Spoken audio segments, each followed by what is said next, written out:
9, 8, 7, 6, 5, 4, 3, 2, 1, 0.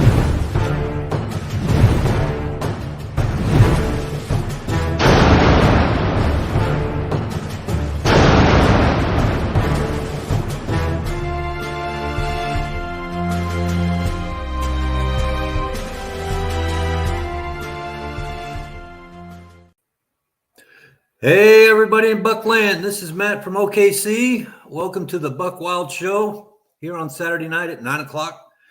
As expected, we're here. We're live. A lot of stuff to talk about this week. A few things happened down at the Buccaneers Advent Health Center that you might have heard about.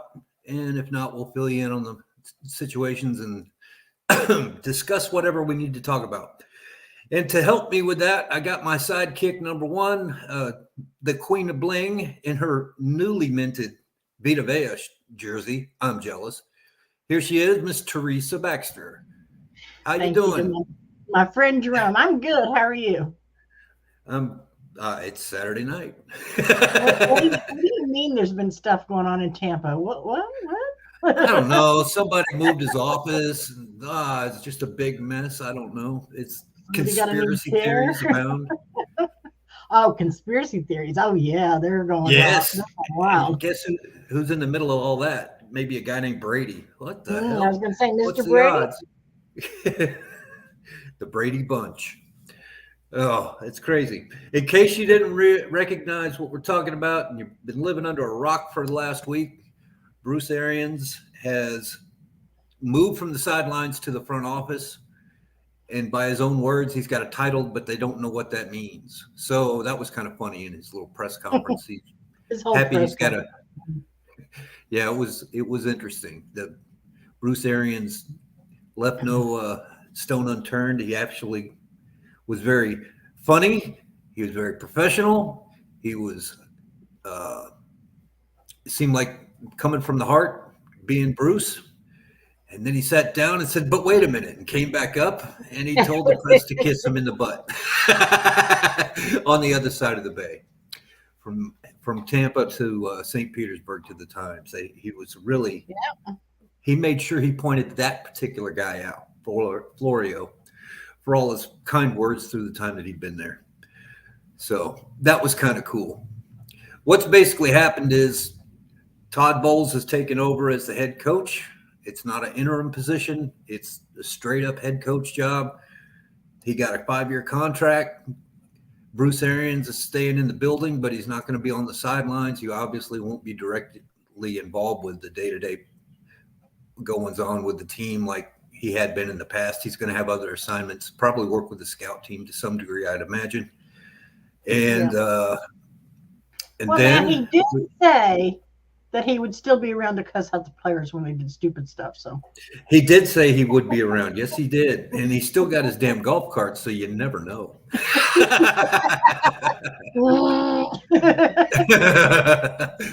Oh, look who popped up in the lobby down here. We got this guy from we have a visitor.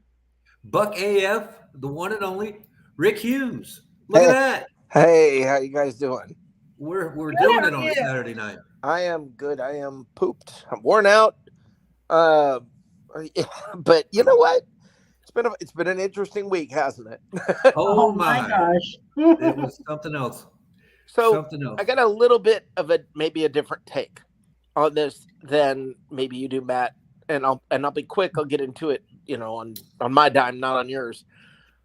Look, I think everybody buys into this whole, for lack of a better way to put it, a binary choice about everything. Are you Mac or are you PC? Are you Coke or are you Pepsi? Are you Apple or are you Android? It's got to be all the way, one way or the other. Like people say, do you like Coke or Pepsi? I don't know. I'll take one. I mean, it's not, things don't have to be, you don't have to like one. And sometimes both choices are good. Sometimes both choices are bad. But the thing is this, it's not, does Brady hate Arians or Arians hate Brady? Or was there a spat? Or was it, what if does this tell me if this sounds reasonable at all? Okay, there were rumors about a problem, and then Brady retires. Mm-hmm. Then Brady unretires, and the other one disappears. Yeah. Okay. Now I get the story we can all weave, and this, the story the corporation can tell. Right. But there's, to me, okay, if you believe where there's smoke, there's fire, or whatever, if there's probably something that they're talking about. Now, do I believe they hate each other? No. Do I believe Tom Brady went to the Bucs and said, Arians is gone or I'm gone? No. Do I think Tom Brady said, I'll come back if you get rid of Bruce? No. Okay.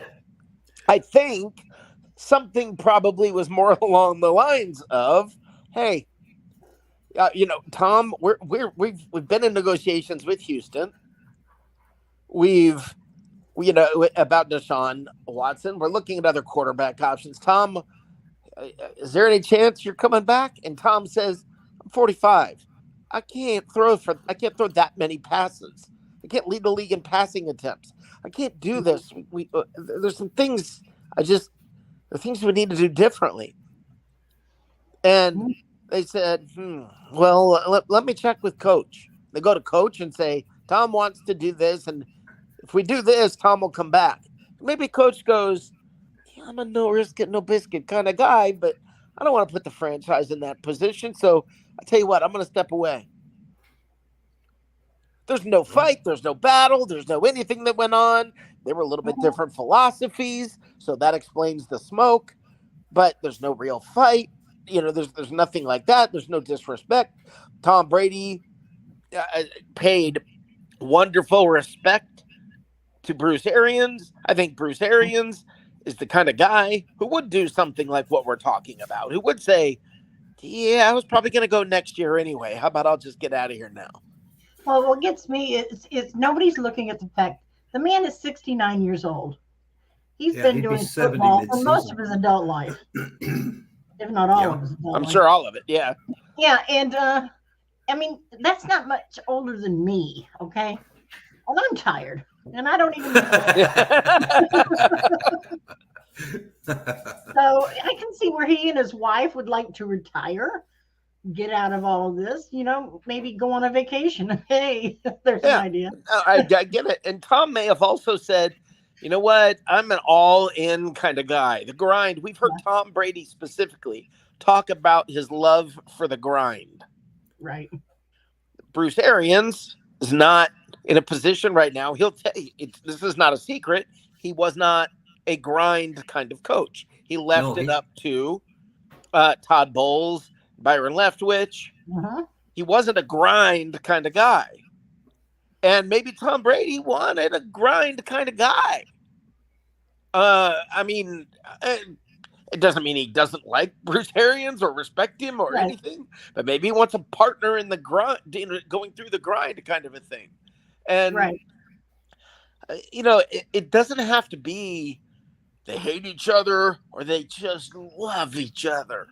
It can be, Tom Brady might say, yeah, I get it. Coach cusses me out. I like that. I want to get better. That's good.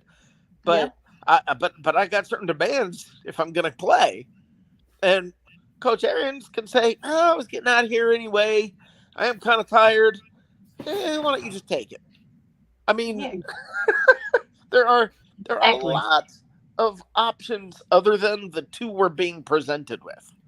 And well, he did say in his press conference, though, that he was happy to pass the baton and give somebody a new head coach position, a team that actually could win. Yeah, I'm sure he was happy with that. That doesn't conflict with even what I said. No. What's strange is they gave him a title with no duties. Well, that I think is kind of normal for the guys who for lack of a better way to put it, ceremonial guys. I mean, how Derek Brooks is a member of is on the Buccaneers staff. He's got a title. I didn't know that. Yeah, and it's not just that; it's all over the place where you see that. You saw it with Jimmy Johnson for years. At the end, there are a lot of times that somebody has look, if they need someone to give a speech, they can call this guy up. There are Bruce could say, hey, listen, I'm gonna go to the front office. They're moving me up to the office. I want to spend time like this now. Wait, well, if you wanted to spend time with your family or whatever, you couldn't have done that at the end of the year. It just, I guess, to me, and I got one more thing I want to say. This is a big, big deal. And what if I told you I can point out? I can say, hey, look, they're lying, and here's how you know it. Uh-huh. You ready? Okay. They said, when did they say? They said a couple of weeks ago, Tom Brady. They've known for a couple of weeks that Brady's coming back, right? Right. Well, since then, why were they negotiating regarding other quarterbacks and things like that? Why were they negotiating with with Houston regarding Deshaun Watson? Right. If they knew Brady was already coming back. Right. Well, that's kind of odd. Well, maybe he just didn't give him the indication that he was coming back. No, they said we've known for a couple. We already knew for a couple of weeks. They flat out said that. That is kind of strange. Remember, Arians said it was at the combine. I think it was when he decided, hey, it's a good time for me to maybe step away because he knew Brady was coming back. I think it was at the combine. At the combine, he is what I think the story was, that he was that's when he learned, or somewhere right around then. But that's when he answered a reporter's question in a press conference at the combine with, what would you do if Brady wanted to play in San Francisco or something to that effect? And he says, well, yeah, for 5-1s, I'll do it. Sure. Yeah. But he said, no, it would be bad business. Right. Basically, he said, we're going to ask for something completely ridiculous and unreasonable because, we own the rights. We're not going to give it to anybody. But they also then later said that's right around the time that Bruce found out Tom was coming back, and they kept it private, and they've worked this out over the last couple of weeks, basically. If they do it a couple of weeks ago, why were they negotiating for Deshaun Watson? They didn't know. Yeah, sometimes their stories get crossed up in a way that you kind of wonder. Well, I wonder if Bruce got in his office and they took all away his red pens, took away all of them. Well, I think figuratively they did. I mean, they might. I doubt that it came down to. I don't think it came down to the Buccaneers giving an ultimatum to Bruce Arians and saying, either you change like this or we're firing you. I don't think it was like that. I don't think it was Tom Brady saying, I'll come back, but only if you get rid of Arians. I don't think that was it. No. I think Tom just wanted a little more control. And Arians was like, you know what? I'm on my way out the door already, so I don't care what you do. And he said he got his ring, so what else do you have to worry about? Right. That was something that he mentioned in his press conferences after. It's just you get to a point in life where there's nothing left to get, and he's been one of those guys that's lucky enough that he's done it and checked off every box. A lot of us don't get that. But this guy has. Yeah. And he did it in style. He did it in a way that people are going to remember. And I've said this on your show the other night or maybe when we were doing the break, when the news broke. I look at Bruce Arians a lot like Al Davis with the AFL back in the 60s. I think he has done enough to the way that the position of head coach is looked at, the position of trainers, assistant trainers, athletic people, blah, blah, blah, whatever they call it, with the way he staffs, with his ability to hire people based on their credentials, not on their pigmentation, doesn't give any of that any kind of consideration, or their gender, they don't care, or their sexual, what's the word? As far as the Hall of Fame you're talking about? Well, I'm just saying everything that he's done when he's been here in Tampa his staffing was breaking ground, everything. Sure. And everything that he did worked, obviously. Well, yeah. So that means we're a copycat league, so every team's going to pick up on what he just did. And we're going to have a female head coach probably in the next 10 years. That will blow people's minds. There are people in this world right now, a woman shouldn't be on the sideline. By the time that happens, though, Matt, it won't blow people's minds. Most of those people will be gone before that happens. Old men like me. There'll be a few. But nobody freaked out when a black person became a head coach. And by the time that there's a woman who works her way up the ranks, she's going to have enough respect by people, and they're going to say, yeah, okay, fine. I don't even think today people would freak out so much. I mean, they'd be like, wow, this is a little weird. Okay, let's go with it. You know, let's see how she is. Well, yeah, it really depends on how successful they are, because Art Shell was a groundbreaking hire, but he wasn't successful. So, you know, it kind of. But most, let me put it this way. Most black head coach hires are not successful. But guess what? Same you could say with white ones. Well, yeah, because there's a smaller sample size, so it looks worse. And I agree with you. But I mean, most of them that get the start are going to, you know, look, you only have a few teams that are really good for any length of time.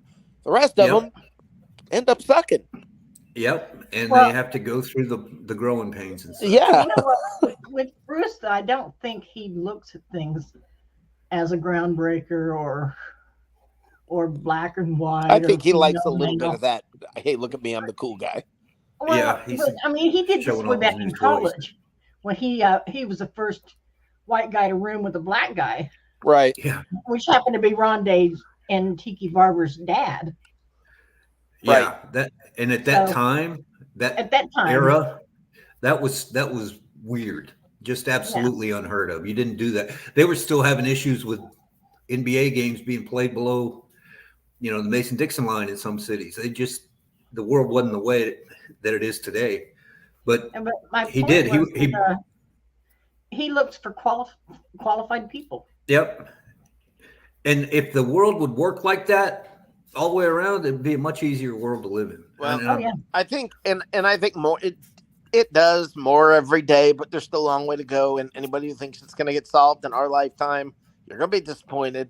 But anybody who thinks that progress hasn't been made, you're on the wrong side. Absolutely. You know, there's almost everything in this world lies in the middle. Not a dead center, but I mean, there's a lot more gray in this world than there is black or white. And you know, it's times change, people change. It's amazing how stuff you think would never happen, you know, it happens, and it happens way quicker than you never expect. And then other things, I mean, like, where's my jetpack? What aren't I supposed to have it? By now, I mean, it's just 2022 for crying out loud. We're getting close. They got drive your own cars, you know, so eventually. I want the robot made. That's all I want. We got one of those too. They call them a Roomba. Or exactly. I had a Roomba. I got rid of it. No. I've looked at those 100 times because my back is so bad that when I start ironing or vacuuming, I can't do it. For me, that's just they're kind of a pain to me. I got a Roomba, and all it is or for me, it's just it always ends up finding some way to do something you don't want it to do. Get past the little electronic door barrier there. You know, go into a room, get stuck somewhere on. It's banging into the wall underneath the bed, so you have to move furniture. Right. Because I'm too old to get there otherwise. Yeah. Right. Yeah. That's about how I feel about it. But yeah, I think this has been a great week for the Buccaneer people out there. And if you don't like it, just settle down. It's going to get really interesting here quick, because we got a little sideline of what happened this week. We got a new head coach. That means we can start our off-season stuff earlier.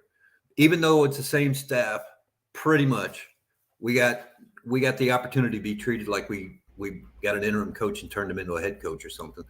But Bucs Report put out a little article on that. It was kind of interesting this week that I didn't know that could happen.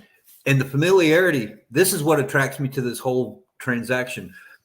This team isn't going to go through a period where they're learning each other or learning a new playbook or getting to know coaches, and coaches are going to fire ones that don't have the right personality, because it's all the same people basically, except for one.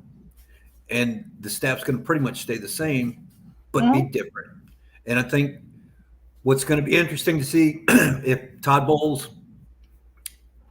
like Rick was alluding to, reduces the downfield efforts. They already said they're going to. Well, yeah, but how much? Remember that was the team. This is the same team that had 3 rushing attempts in one game or something to that effect. And one was a quarterback. No, right. It's not the same team. Yeah, it's the same people though. It's still the same people, with the exception of who's calling the defensive plays. I think he said it was going to be Todd Bowles is still going to do that. Todd Bowles is still calling the defense, but he already said we're going to run the ball more. Mm-hmm. And then they hired, they signed up Bernard again. Yeah. And just added to the stable. So now you got the 2. My personal favorites of the group was Leonard Fournette and Bernard, and both of them are coming back. So, yeah, if we turn into a team that goes two runs and 1 pass, like most of them do, right, it's going to shock people because they're used to playing back and hoping that we don't get a long one. Right. We don't need to be breaking the record for offense every year. Yeah, I agree with that. Especially we need to be ahead by enough and in enough control that we can put the brakes on like they do in the third quarter every damn week. No. Just be able to grind out the clock instead of put the brakes on. Instead of that, what I think you do is you don't just go straight prevent defense, okay, and you also don't just run, boring straight up the middle every play. The point of the matter is you can do more of a ball control offense. Well, that's why familiar with that. When I did my mock draft, I did take a running back in the 4th. Yeah. Well, I mean, I wouldn't be shocked. I'm more and more and more. I'm thinking we should be drafting defensive line. That's yeah. Well, I mean, Sue, I think, is coming back. I think. Yeah. But yeah, we need. Well, he doesn't have a lot more years to come back. Oh no, this is it. I think. Yeah. I took a defensive tackle out of Georgia as my number 1 pick. Man, if we got that, I would be thrilled. If we just take any Georgia defensive lineman. Yeah, exactly. I don't care when they're available. I don't care what, just if your pick is up, if there's a Georgia defensive lineman available, draft him. Well, I took a O-line person as my second choice. Yeah, and that's fine. That works too. He's like the Vita Vea of the offensive line. Oh, wow. Oh, he's huge, and he just pushes you down. Nice. Yeah, Vita Vea is kind of you never duplicate that guy. I mean, my God, the power that kid has is amazing to me. Where'd he go? I don't know. He ran off. What the heck?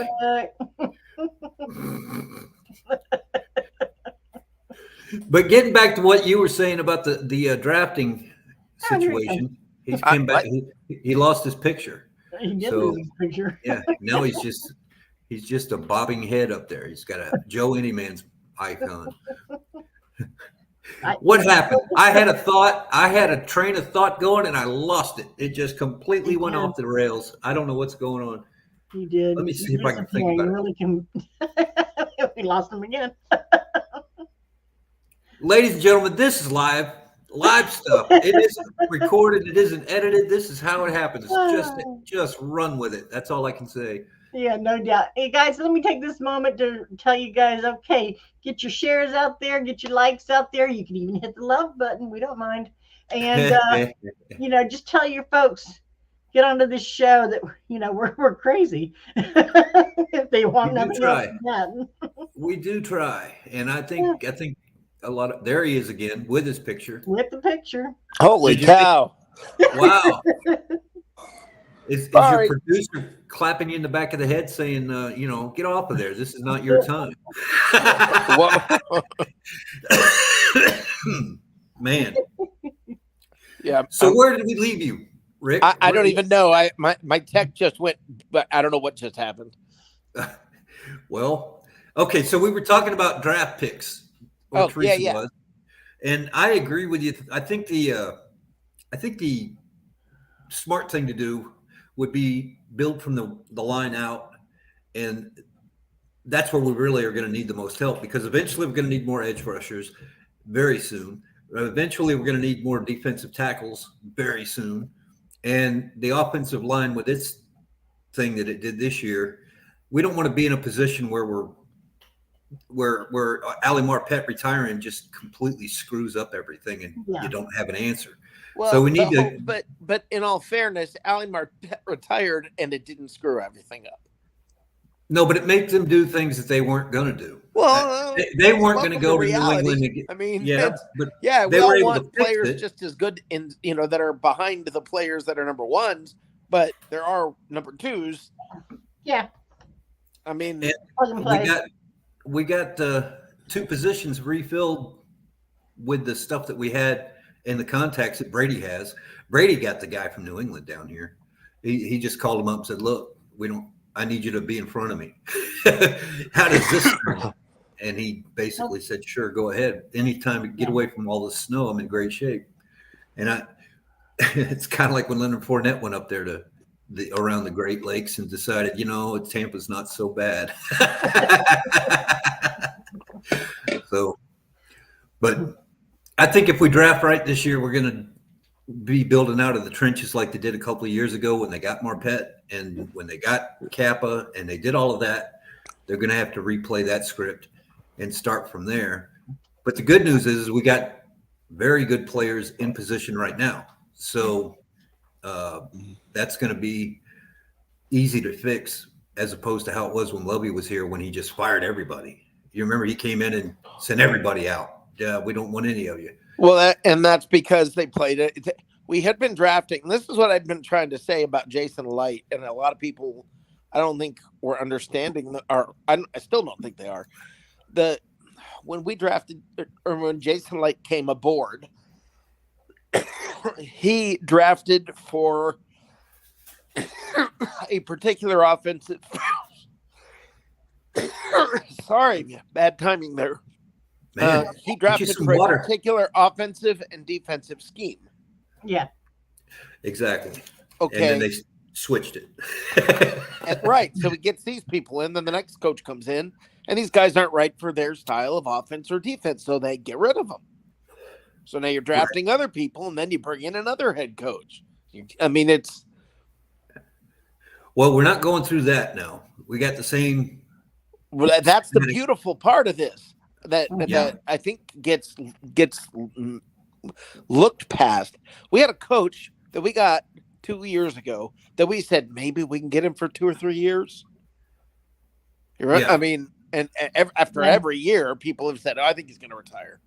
Even after the first year, I don't even. I remember, is he going to make it through one season with his health? Yeah, he's on a golf cart, and he wasn't spending 200 hours a week there at the office. Right. So yeah, he spends 3. He's been through how many coaches? Well, now all of a sudden you go from a 3-year head coach that we were lucky to have for 3 years. Dude, we just signed Todd Bowles for 5. Yeah, 5 years. Yeah, 5 years. This regime can continue for only 5 more years. I mean, that's what they're aiming for. Holy cow. Johnny Dean told me on Messenger the other day that he thinks, and I tend to agree with him if everything works right, that Todd Bowles is going to be Tampa's version of Mike Tomlin, where he's just going to be here for 10 or 15 years. And, things are going to go around him and change, but we're still going to be competitive all the way through, which I responded with, it took us, 45 to 50 years to get to that point. So I hope that that's what happens. That's the one thing that, as a Buccaneers fan, none of us have ever been able to say, that we have a head coach that's attached to the team. Other than John McKay, everybody knew John McKay was the Buccaneer head coach. But 10 years later, people overlook it.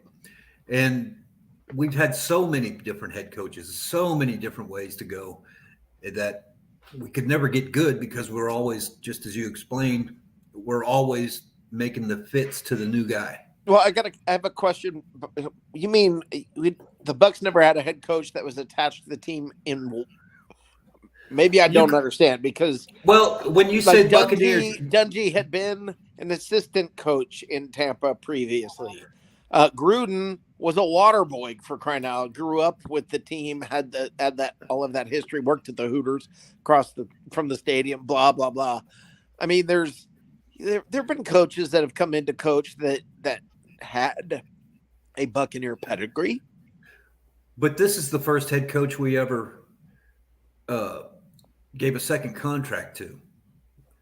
I think is what somebody told me that the other day, and I couldn't believe it because I thought John McKay got. I'm retired. sure John McKay had a second contract. I'm sure Tony Dungy had a second contract.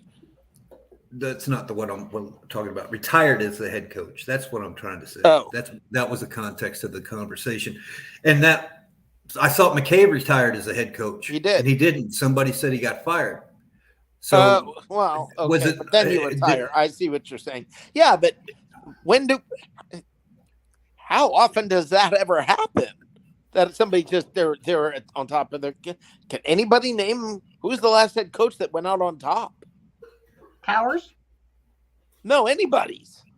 Well, you got John Madden. He was at the prime of his career. And he right. quit. Okay. So you just went back 50 years to find. Yes, one. I did. I'm not going to argue with you about it. I mean, I know what you're saying. I'm literally, I mean, you're making my point. It's like that. Somebody says, "Wow, that's the first head coach the Bucs have ever had that retired from the team without getting fired." And right, but that's usually 90% of all coaches go out when they're fired. Parcells didn't he? Or he didn't get fired. He just gave up. Right. There are so few. I guarantee you almost every team in the NFL would be able to easily say, yeah, we never had one of our coaches just retire.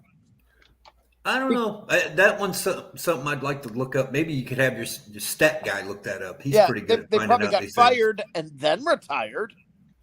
Or retired because they got fired. Right. Which, so it looks better in the press. Right. What happened to Marv Levy, right? I don't remember what happened to Marv Levy. I don't know. Is he still alive? I don't know. There's something on Disney that was a replay of the 30-30 show about the Buffalo Bills. Yeah. And he was in it. No, so okay, good. I like that guy. He always seemed like a likable guy. He must have been a hell of a coach to think about it. I mean, he may never got a trophy, but he got there 4 times in a row. Nobody does that. Nobody does that. Not even Tom freaking Brady. Nope. And it taken 4 years to do it if he's going to start it now. You realize Tom Brady has been in enough Super Bowls, like more than a decade worth of Super Bowls. Yeah. Yep. That's wow. Mind-boggling. Wow. He's got more appearances than some teams have ever snipped it. He's got more trophies than other teams have ever been there. Yeah. It's just crazy, his statistics. He's got more trophies than any team combined. I mean, the Steelers don't have as many as he's got. No. And that's hard to accept to me, too, because growing up in the 70s, it was Dallas or Pittsburgh for a while. Yep. Then it was the Raiders for a while. And then it was the Rams for a while. And Minnesota kept coming up, but they'd never win. Redskins were good with Riggins and Doug Williams. Mm-hmm. And there were names on the Monday night shows that you would watch that you recognized every single year. They had the same teams, and they were always competitive. And still, with all of that, nobody's got as many trophies as Tom Brady. As an organization, Tom Brady. Man, that's just crazy.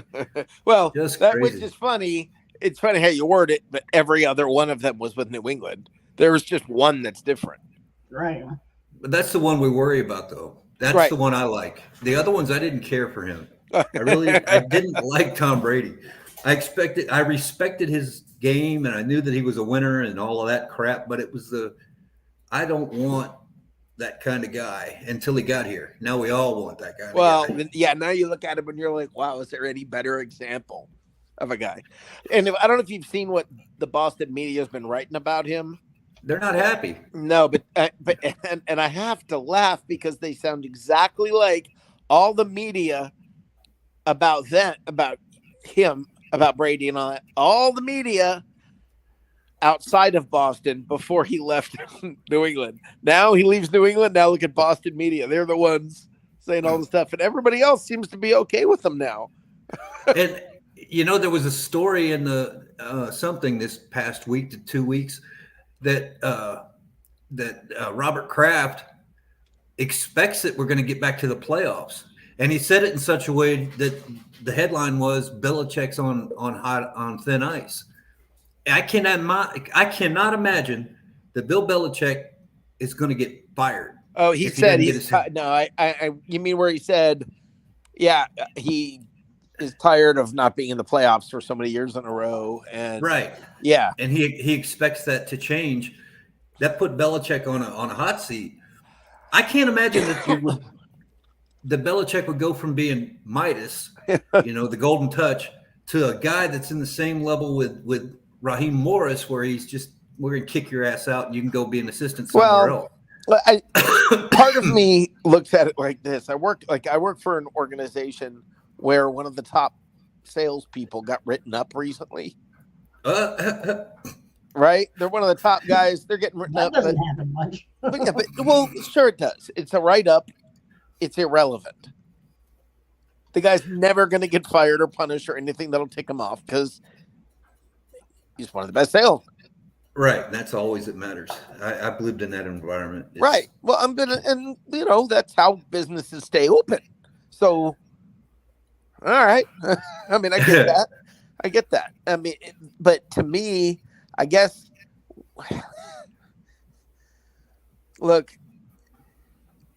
you don't get punished, or the really successful.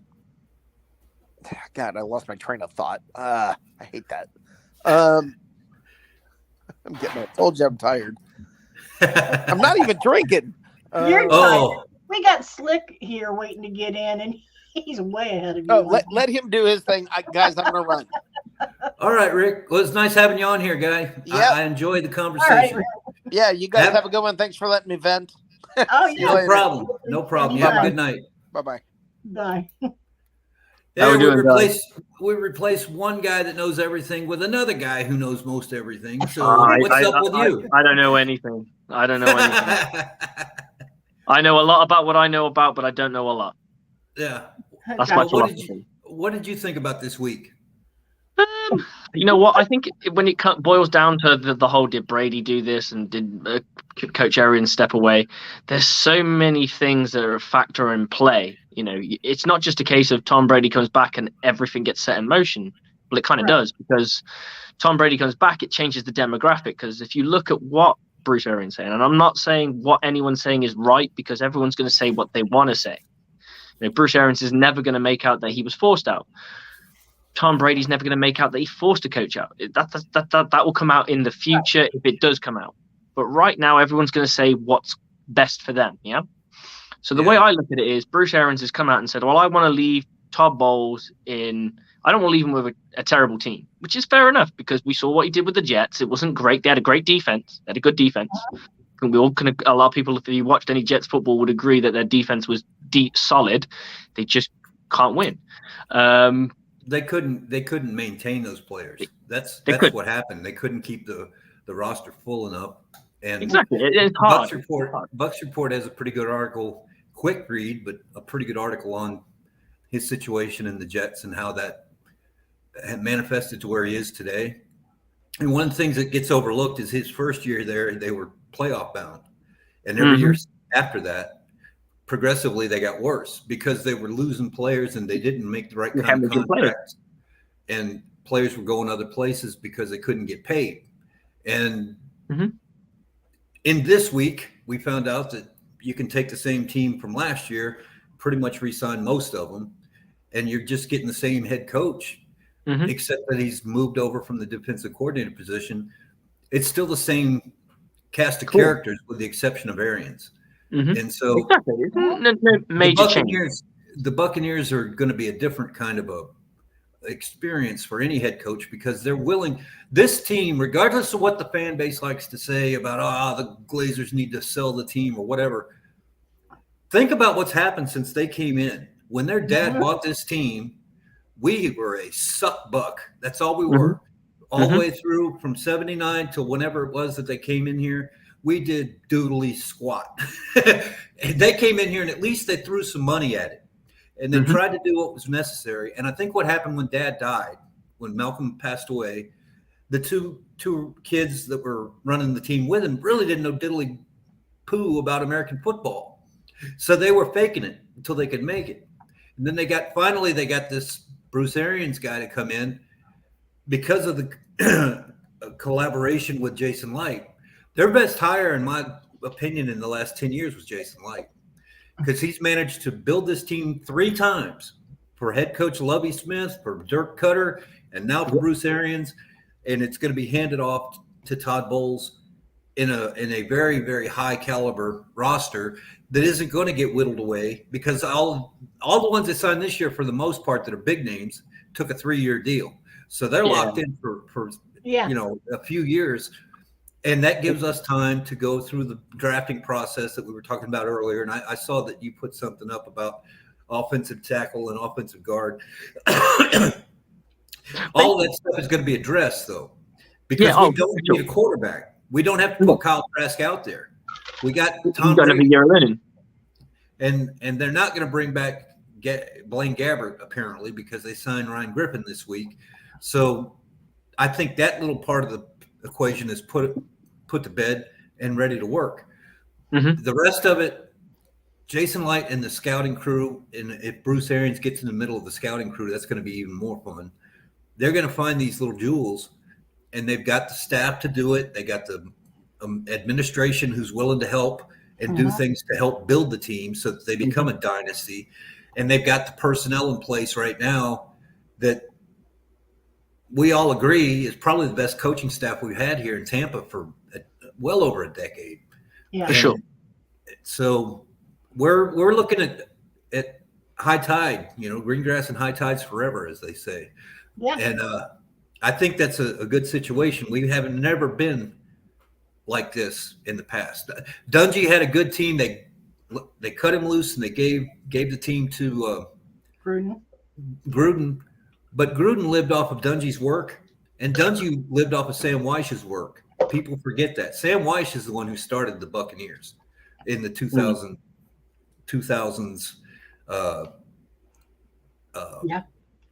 Guy, the roster that everybody remembers and still to this day know the names, started with Sam Weich and continued to grow. General manager. We put in Tony Dungy. He figured out how to do things his way, and they got all the right personnel, and then he could never get over the hump. But he didn't suck. He just couldn't get it done. Then they bring in Gruden, and I to this day will tell you that Gruden got the Super Bowl because he wrote the offensive playbook for the Raiders, and there was no mystery there, none. And so he had an unfair advantage.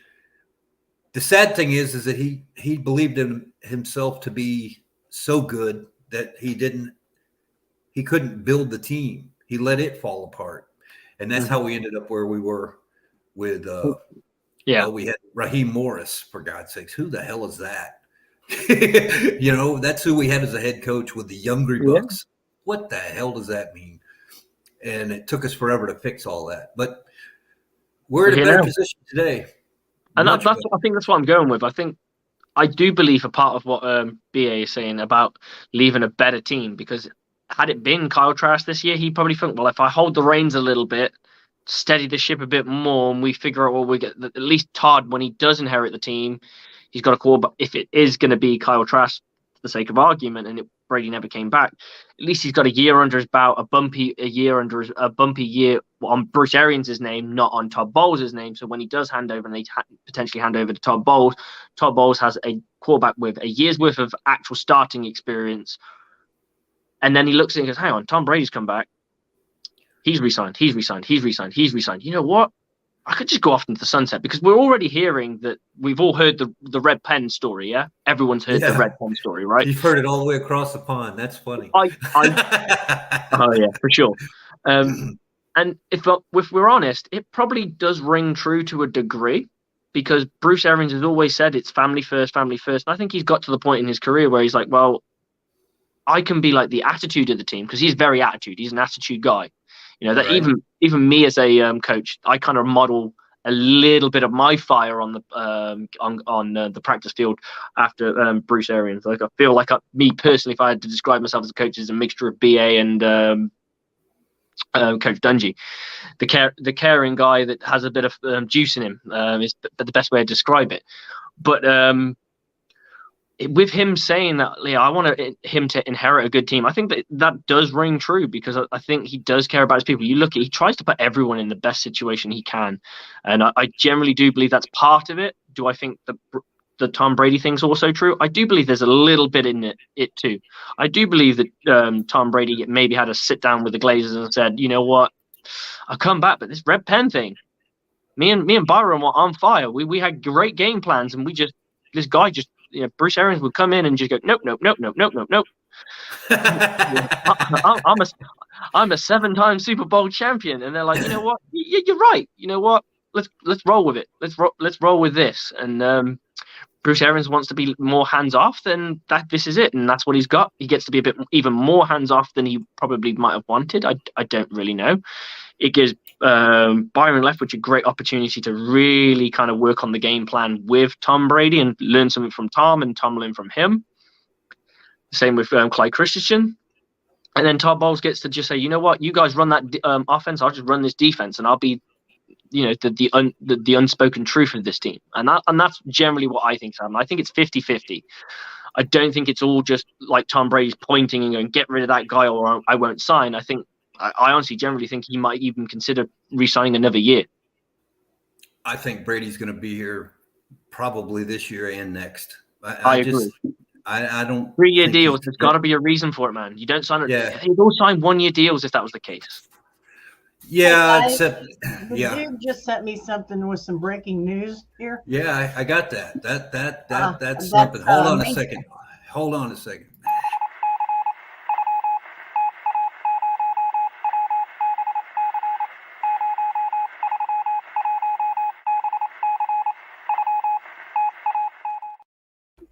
All right, Teresa, now you get to do it. Okay. Congress has received information that alleges the Washington Commanders used a scheme to hold back ticket revenue that is required to be shared with other teams by Perez. Under league rules, teams must share 40% of net ticket revenue to the NFL, which disperses the funds. Evidently, they didn't do that. Evidently, the Washington team has just done nothing but screw it up since they got there. And that might be the investigation that was going on that brought Gruden down.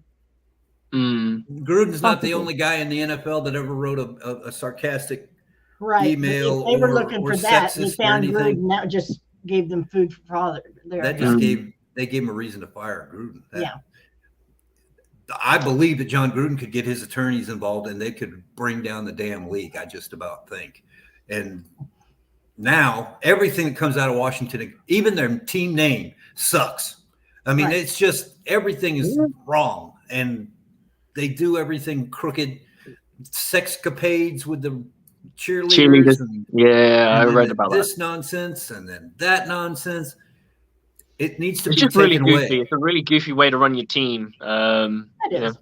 You're a multi-millionaire, potentially a billionaire, depending on who you are, and you're doing stupid things like this.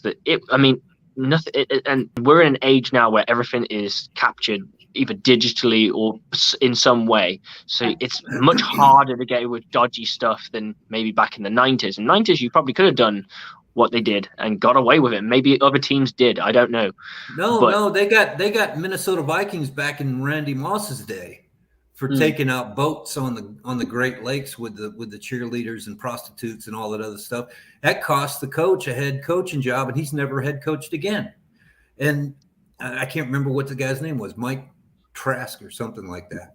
But you got to remember, NFL ownership is kind of like a special fraternity. This is like, but this guy's pooping in the bed, man. The guy in Washington no. I completely agree with you. There's a level of protection to a point because it reflects badly on them as owners. So there comes a point where they will go, you know what, you're pushing this too far now. We want rid of you, and he'll probably get voted out, and hopefully they'll find a new owner. Yeah, they're gonna. I think this is gonna do what the NBA did. In the NBA, when they had that stupid tape that was recorded of the owner and his girlfriend, talking about the guys in the locker room and how gorgeous they were and all this other kind of stuff. It was creepy, just creepy old man stuff. And they took away his whole team. They just took it from him. They said, you can't be the owner anymore. So Golden State, I think it was Golden State. They said, yeah, that's owned by the NBA until further notice, and it's going to go up for sale. And so they took this guy's candy away. The Clippers. It was the Clippers. Yeah, it's LA Clippers. That's who it was, not the Warriors.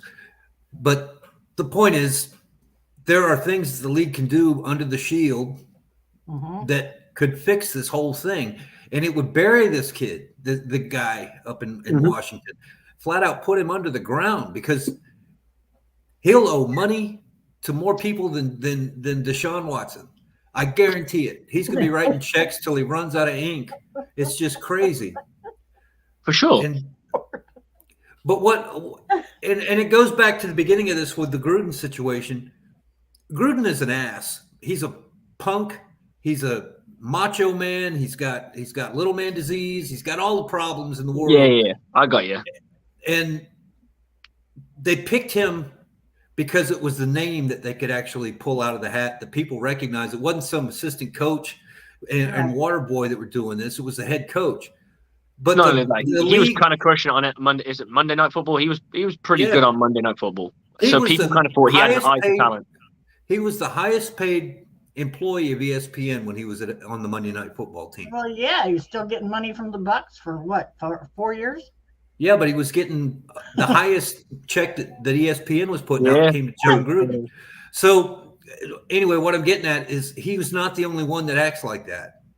No. You get Bill Belichick, that age group of people, together in a room over a couple of beers, and they start talking. They're going to start talking in ways that we don't like these days, at least, socially. They don't want to hear it. I can't imagine Bill Belichick saying anything. He'd just grunt at people, wouldn't he?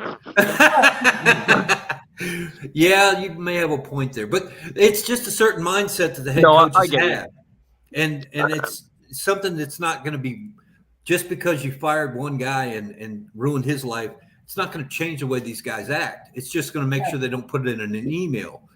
And I'm sure that John Gruden never sent a personal email to a head coach of another team with all that nonsense going on in it, expecting that they would come back and pull it off the server and pin it to him, because it was a one-on-one me and you kind of email, not a corporation to corporation. So he got screwed, and the league can't afford to replace the number of head coaches that they're going to have to. If they put the same banner on everybody, they'd clean out the whole damn league. I think Jerry Jones would probably have something. Oh, yeah. I think so. I think so. Oh, yeah, absolutely. So anyway, that's Washington. Jesus, what a mess. What a mess. I mean, there are plenty of young coaches, so it would never go stale. But I get the sentiment, especially owners. You don't replace a coach of John Gruden's caliber with another guy. Just do it. You can't. They showed you that in the Raiders when he lost him. They played better. They played better after they got their heads together, but it took them a while. I watched Busting with the Boys, and they had what's his name, KJ Wright. He went to the Raiders, and he was basically saying what happened. You had apparently the Raiders players under Gruden's mystical running were parking in disabled spots. They did not give a shit. And all of a sudden, this dude, I can't remember his name, the coach that they didn't continue to keep. I think he was defensive coordinator. I'm not entirely sure, so don't quote me. The guy that took him to the all playoffs. Gravitate towards him. He started finding players. He started making them accountable, and then they kind of sorted their shit out on the field to a degree. And that's why That's why I was really shocked that they didn't keep that guy, because he did. And that's what I'm getting at. The people that are that caliber, that can do what he did with everything that was going wrong on that team. He turned over something. It is. He got them to the playoffs, and they could have gone to the Super Bowl maybe, but I don't think they had the talent. No. But he took a team that took the middle of the season off just to get their heads out of their asses. Well, didn't they also lose a wide receiver on the yes, they did. Henry Ruggs. He didn't he crash his Porsche or something? He killed somebody. Yeah. I don't know if he crippled someone or killed someone. I don't know. I'm not entirely sure. Dog. I don't know. Yeah, they had to cut him immediately. And Damon Arnett, the cornerback, was done with guns or some stuff as well. It was just a mess over there. And you think about that. That's a month and a half or so, 6 to 8 weeks that they had to go through to get from. They started out winning. The Gruden thing came up, and every freaking cart fell off the wagon. I mean, it was just all going wrong. Yeah. And that guy with no name that we can't remember got them straightened out. He's got an interesting name, though. I remember it's not that easy to pronounce. Yeah, I don't remember what it was. Sarika or something like that? Something like that. He was like a 70-year-old man, too. I mean, he'd been around the league a while. But he did the Tom Coughlin. He made him do things like, we got a meeting on Monday. Terrible. You're here, right? Okay, you didn't park in the handicap spaces. You didn't double park in front of the door and leave your car running. No, you didn't do all that. Biscaccia. That's the one. Yeah. It'd be easier to say if we had a little Italian in us, but I don't know. I have no Italian in me. It's all German and English. Same. I'm half German, half English, so. How does that happen? Well, we'll get into that another night. I'm all over the place. But they did. The Raiders ended up in the playoffs, is what I was getting at, and that earned a guy a stripe. It should have, and he didn't get it. Yeah, absolutely. I mean, that guy should have got. It's the same with the guy from Kansas City, the offensive coordinator. We know that he's coaching a guy who is extremely talented in Patrick Mahomes, and he does have a very prolific offense. But you've got to admit, you can't turn around. I'm going to get a little bit irate now.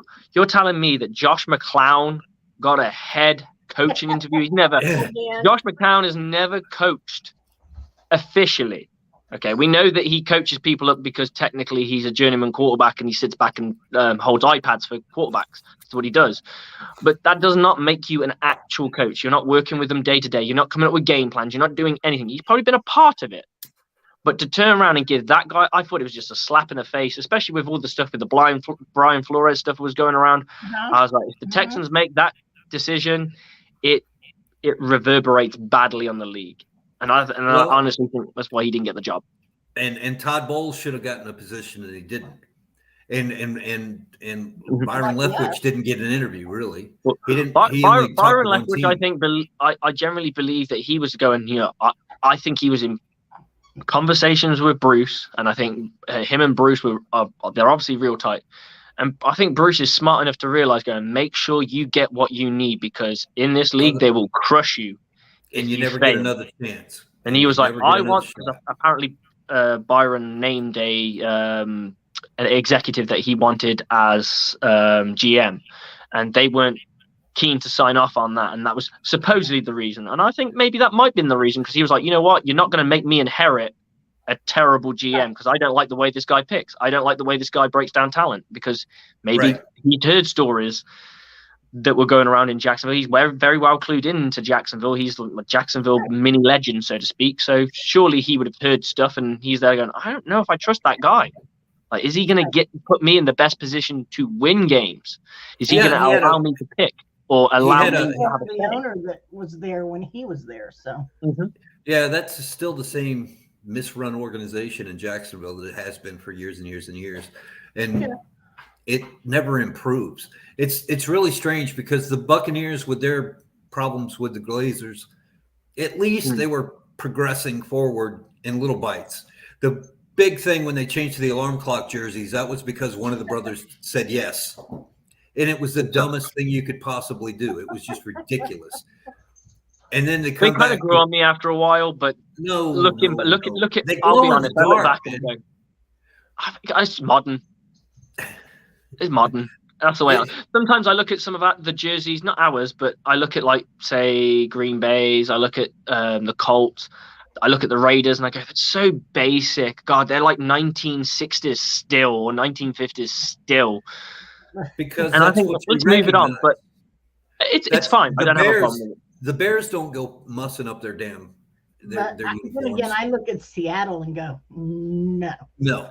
See, I quite like it. They can't figure out what color the team colors are. Green, no.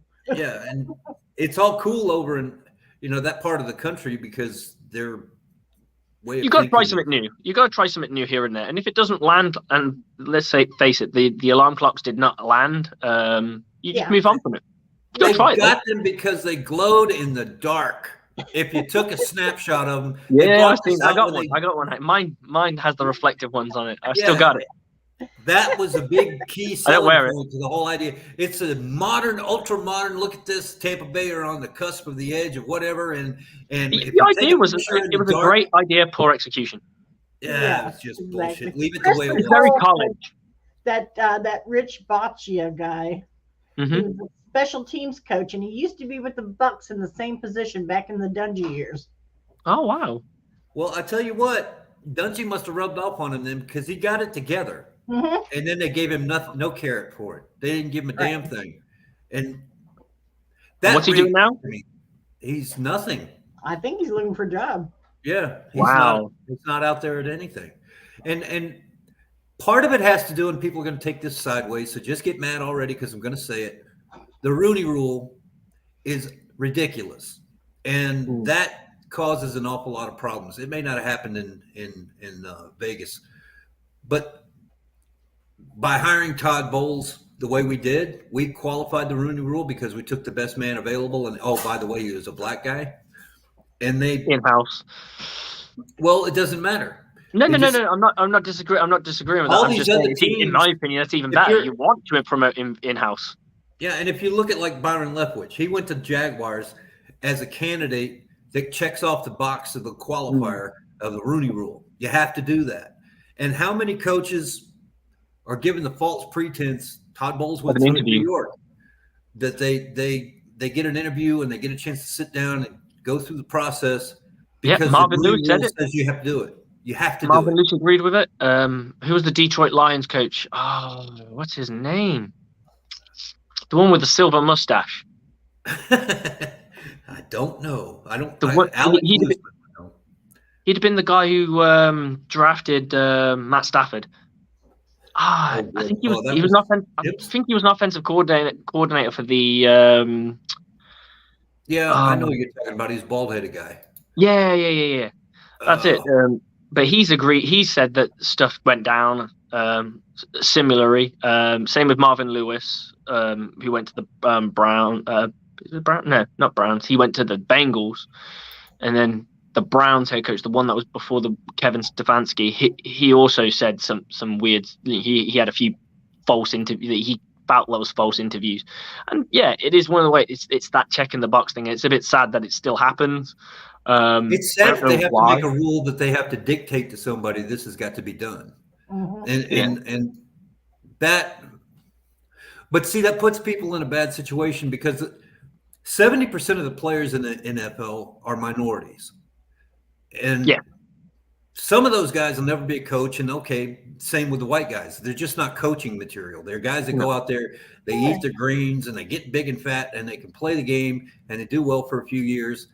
Doesn't mean they're ever going to have a coaching situation where they're qualified or able to do it. And then you've got guys like Richard Sherman, who's a coach.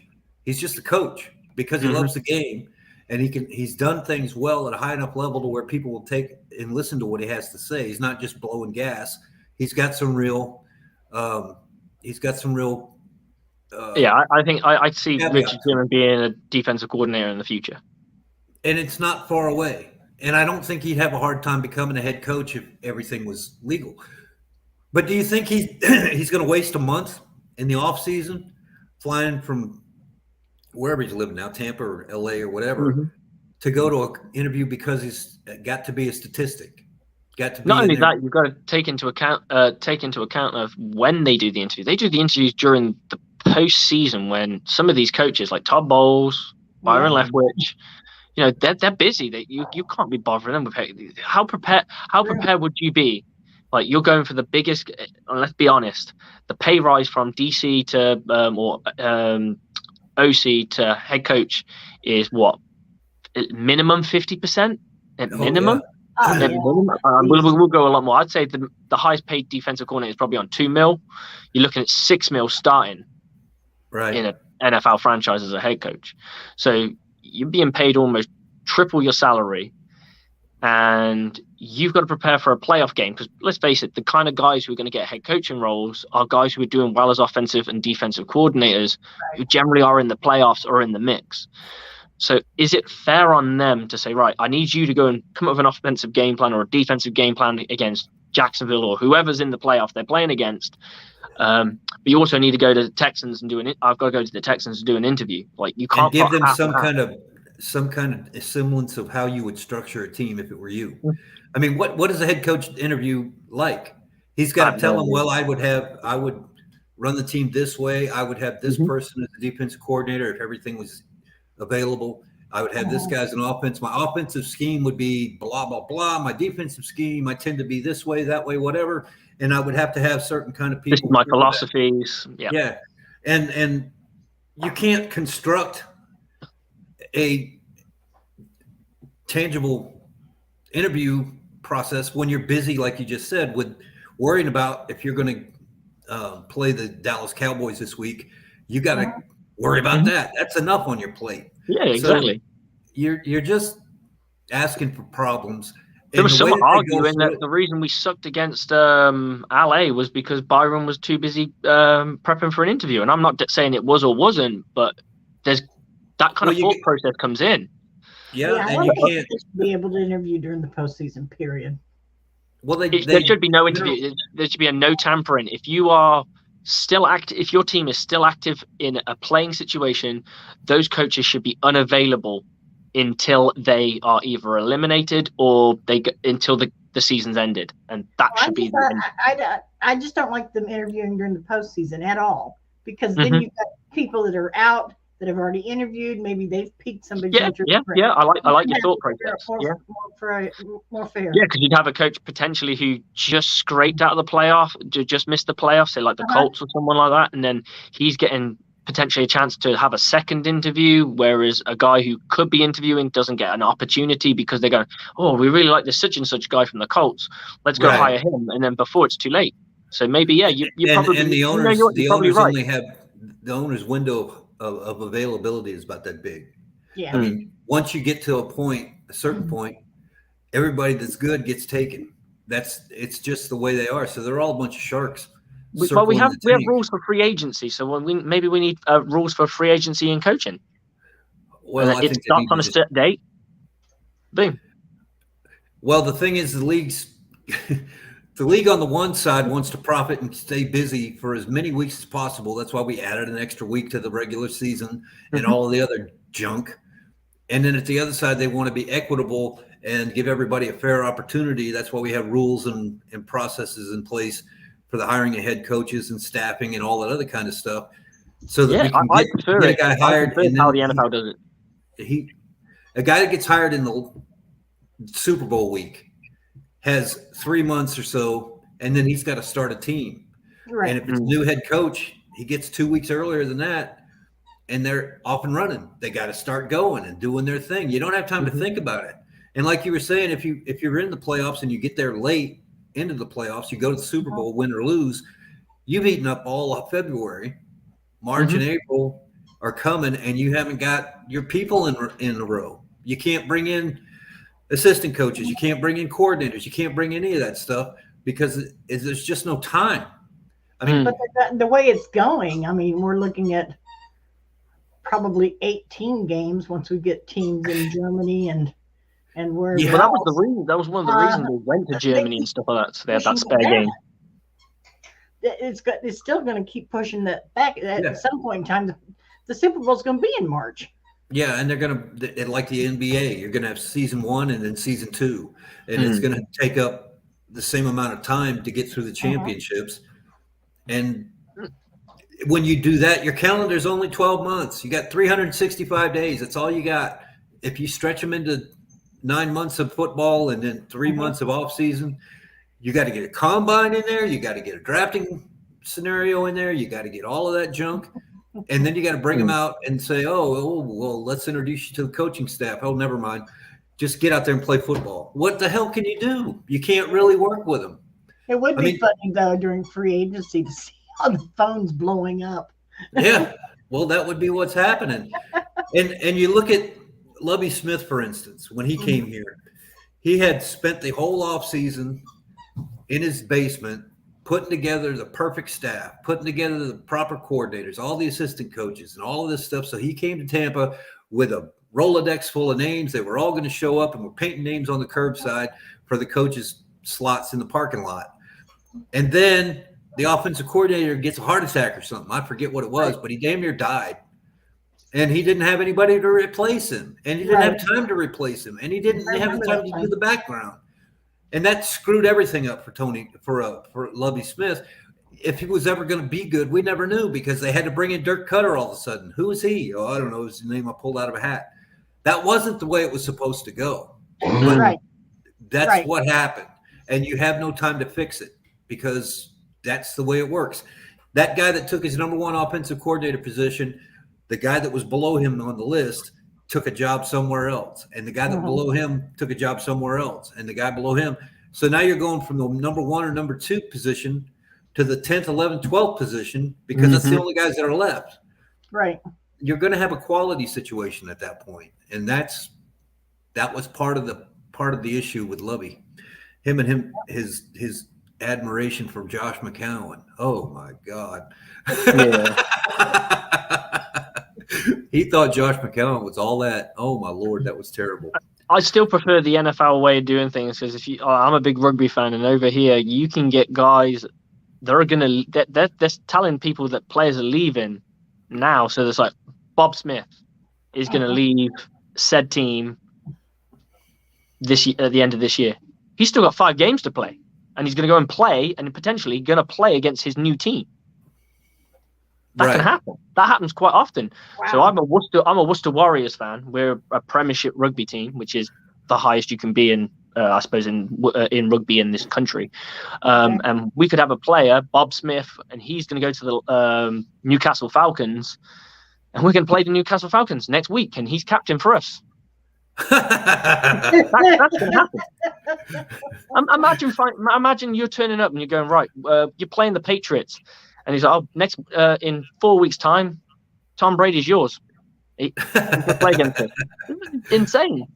I don't like it. I like the fact that there is a tampering, all those kinds of things. I know it's not completely followed, but on paper it is. I like the transparency with the salary cap. I'm going to say exactly know where every nickel and dime. I ain't got a clue how much my rugby team spends on anything. I don't know who their most expensive player is. Because there's no guaranteed not to be $25 million a year. I mean, how many Ronaldos do you have? Don't have. To be honest, I think Levante David would probably take up the entire salary cap of the entire team, front to back. That's kind of what I figured. Only in America can you write a contract for 5 years and guarantee $180 million with $97 million guaranteed. Mm-hmm. And only in America can the guy who wrote that contract and saw it through and got paid all that money go bankrupt 3 years after he gets out of the league. It's just the stupidest thing I've ever heard of. I don't know what they're doing with they're not teaching these 20-something-year-old kids life. They're not giving them the tools to work with, which is really we're not sad. In the buildings, but I've heard that there's been a lot of stuff that they try and do about making sure that they invest their money, and you have got some smart ones, and it all depends on who's you got leaders in the locker room as well. I think sometimes it's just kids being. The problem is some of them become multi-millionaires at the age of 22, 21, 23, and they haven't got a clue. They want to. I would have bought 3 Harleys. I would have had 2 boats. I would have had a 5-acre ranch somewhere on a lake as big as Texas, and I would have been happy. Oh, and then I got to go play football. Well, you got to bring in all your buddies, all your friends. They all want. Yes, 17 people in my brigade, all over the place. It's just insane. But hey, Christopher Cole has a question here. He says, I'm watching the Bucs and Cowboys game, and wow, Pinion's first punt was great inside the 2, but he got worse as the season went on. Is it possible that he was injured, or was he just bad? It's possible that not used to punting. Yeah, well, he was a punter. He's not used to punting. Was that the game that probably had leg cramp sitting on the sideline? Somebody in Dallas hit the scoreboard. That means you have to sky that damn thing. You got to put it straight up in there. And AT&T Stadium, I heard that the scoreboard in the middle gets hit a lot by punters. Yeah, and they have to start to play over again. Yeah. If he did something like that, then I could see where he stretched the ligament or whatever. But I can't imagine that a punter with one kick did something that was going to affect him the entire year that they weren't able to remedy. Because, I mean, he's got so much free time that they can do nothing but training guys, putting Bengay on his butt and keeping all his ligaments I don't remember loose. him being that bad, though. Like, I don't remember him being that kind of... He wasn't that bad. He was more reliable than that damn suck-up that was kicking field goals, and he'd take one of them off every so often. Because if we'd have got all of them in that he was supposed to get against the Rams, guess what? It's a tie game. We were winning there until Cook got that ball. And it was because of one missed field goal. And I swear to God, I tell Ray Kennedy anytime I see him, suck up sucks. He takes time off. He misses extra points. He misses things like that. The thing is, he's better. He's actually better when it's sorry, I'm almost using rugby terms. I was going to say penalty. He's actually better off on field goals than he is at extra points. Extra points, you kind of want to look away because you just don't know. Yeah, and I tell you, we had the same issue with Matt Gay, who was the Rams kicker. Yeah, all of a sudden that guy could hit better from 55 yards than he could from 30. I never understood that either. And that game with the Browns played great for LA. Yeah, and maybe that has something to do with the special teams coaching we have here in Tampa. I don't know, but no, you're gonna with kicking. It's going to be area specific. I would have thought the art of goal kicking and stuff. It won't just be a special teams coordinator. Special teams coordinator is looking at the whole of the special team, so it's more like punt, and it's probably going to be more things like kick return and stuff like that. That's where their expertise comes in. I imagine they just say, kick that ball, try and get it, and they'll just measure stats. They might have a technique thing that they'll probably look at, but I can't imagine it's too much. But they probably bring in an ex-kicker themselves to probably look at just specifically at that one thing. Because to get that right, you kind of need to be a kicker or a punter or whatever, technique and stuff. You need to know those things. Like a linebacker can comment on a few things on your feet.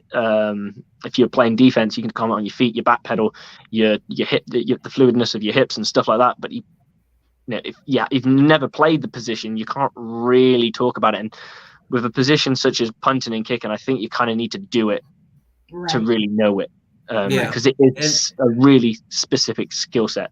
And all the kickers are really kind of goofy anyway. I was watching something through the playoffs. They had a little bit on one of the extra point or the place kickers for some team. I forget which one it was.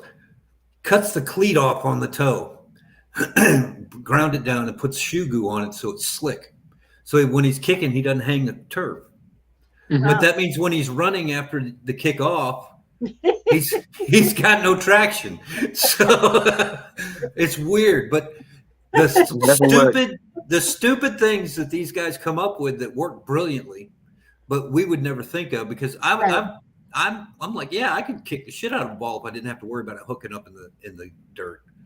Tom Dempsey is way before your time, but he was a half-footed, club-footed guy that kicked for the New Orleans Saints for a long time.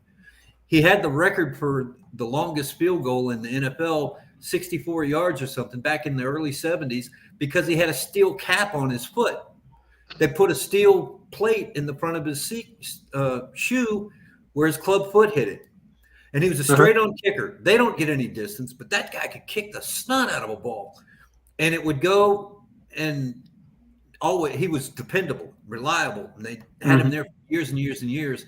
He was born with half a foot, and he managed to make it work. It's kind of like there's a pitcher in the major leagues at one point, I don't know if he's still there or not, who had a messed up hand. So he puts a glove on his hand, throws the ball, and then the glove goes right under his arm, or he gets the glove out from under his arm to catch. Right. And so it's weird. but it's how they make do. Whatever works. And, you know, I'm sure that every position has little nuances that they do to make their life better, easier, whatever. But people like me, I don't even think of that stuff. I'm like, who brought that up? That's crazy.